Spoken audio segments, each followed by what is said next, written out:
Jean-François, bonjour, un musée très connu à Houplines, pouvez-vous nous en parler? Oui, bonjour. Donc, le musée de la gaufre, c'est un musée qui a été donc créé en 2000, et donc on a eu l'occasion de venir s'installer dans ce grand local. Et c'est une façon aujourd'hui pour nous de montrer qu'il y a une tradition dans le Nord, et on a récupéré d'anciens feux flamands, une collection de gaufriers qui nous permettent de transmettre et d'être les gardiens un petit peu de cette tradition de la gaufre. Jean-François, quand on parle de musée, on parle donc de souvenirs. Tout à fait. Alors parlez-nous justement de ce qu'on découvre actuellement. Donc, ici on reçoit des écoles, on reçoit des centres aérés, on reçoit des seniors aussi, et on a des fois des visites intergénérations où les anciens sont là pour expliquer un petit peu aux plus jeunes comment se passait la tradition de la gaufre dans le Nord. Donc on est quelque part un petit peu les gardiens de cette tradition et montrer aux jeunes que derrière la gaufre qu'ils mangent, il y a une histoire, il y a une tradition, il y a un patrimoine régional, c'est quelque chose de vraiment important. Jean-François, donc nous allons passer maintenant à la question gustative, c'est-à-dire nous allons découvrir avec vous comment on arrive à cette gaufre. Jean-François, à tout de suite dans vos ateliers. Jean-François, maintenant nous sommes dans votre domaine. Oui, c'est d'ici que nous fabriquons artisanalement tous les jours nos gaufres. Donc la gaufre flamande, c'est d'abord et avant tout une pâte solide, donc pas une pâte liquide comme les gaufres bruxelloises. Et donc cette pâte, il faut la diviser en petits morceaux, et ici, chez nous, on a une diviseuse à presse. Donc on met la pâte ici à l'intérieur de cette diviseuse. Ensuite, on va venir poser cette grille par-dessus. Et on va retourner le tout pour venir le mettre sous cette presse. La presse ici, on va serrer bien fort, et ça va nous permettre d'obtenir à partir d'un gros pâton plein de petits morceaux qui vont nous faire les gaufres dont on va après faire les cuissons.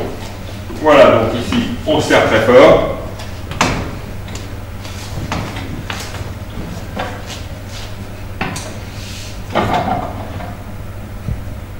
Voilà. C'est de la gaufre artisanale, c'est ce qu'on explique toujours, notamment aux enfants quand ils viennent nous voir. On cherche ce qu'est un artisan, et un artisan, c'est quelqu'un qui travaille de ses mains, c'est ce qu'on va voir à travers cette présentation. Donc voilà, la grille maintenant est remplie de plein de petits morceaux, chaque petit carré représentant la valeur d'une gaufre. Alors Jean-François, ces petits pâtons, que vont-ils devenir? Eh bien, ces petits pâtons, on va les mettre dans nos gaufriers. Donc on travaille toujours avec 4 gaufriers, et on met ces petits morceaux de pâte à l'intérieur, on va laisser faire quelques instants, et comme on peut le voir dans ces gaufriers-là, les gaufres sont cuites au bout de quelques secondes, on les ressort, on recharge nos gaufriers, et donc on travaille en alternance, une fois avec les gaufriers de droite, une fois avec les gaufriers de gauche. On ressort nos gaufres, on les pose sur la table, et le couteau magique, la main magique, on va ouvrir ces gaufres en deux. Voilà. Donc le petit coup de lame ici. On voit que la pâte est très très fine, mais on va réussir à ouvrir la gaufre en deux. Et donc les glisser sur la table. Et juste le temps de faire ça, et nos gaufres ici sont cuites. Voilà. Jean-François, quelle étape? Voilà, donc les gaufres sortent de nos gaufriers. On les ouvre tout de suite. Le petit geste, le petit couteau magique, la petite lame qui passe entre les deux. Et ensuite, on les pousse sur la table pour l'étape suivante, qui est donc le fourrage. Alors Jean-François, une main féminine, pouvez-vous nous parler de ces gestes accomplis? Voilà, donc mon assistante qui travaille depuis 17 ans avec moi, donc Aimée, voilà, et donc qui est donc au fourrage, avec dans notre assiette le fourrage traditionnel à la vergeoise, un petit mélange maison, mais on dit tout sur la gaufre sauf la recette, et donc ce petit geste qui permet ici de répartir le fourrage sur l'ensemble de la gaufre avant de la refermer. Il y a des gens qui viennent chez nous et qui découvrent qu'une gaufre flamande, ce ne sont pas 2 biscuits cuits séparément avec du fourrage au milieu, mais c'est bien le même biscuit qui a été ouvert en deux, fourré et refermé. Et on retrouve les gestes que faisaient les grands-mères dans les maisons flamandes. Aimé,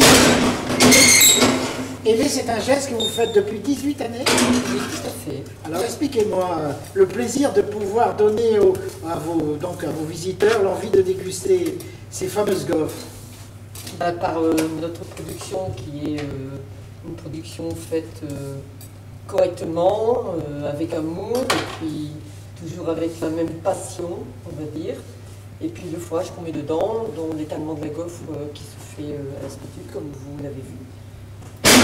Voilà, donc, une fois que notre gaufre est terminée, on l'a fait déguster aux gens et ils apprécient énormément notre gaufre. On n'en doute pas. Voilà. Eh bien, on va vous laisser fourrer les dernières, enfin les dernières de cette matinée.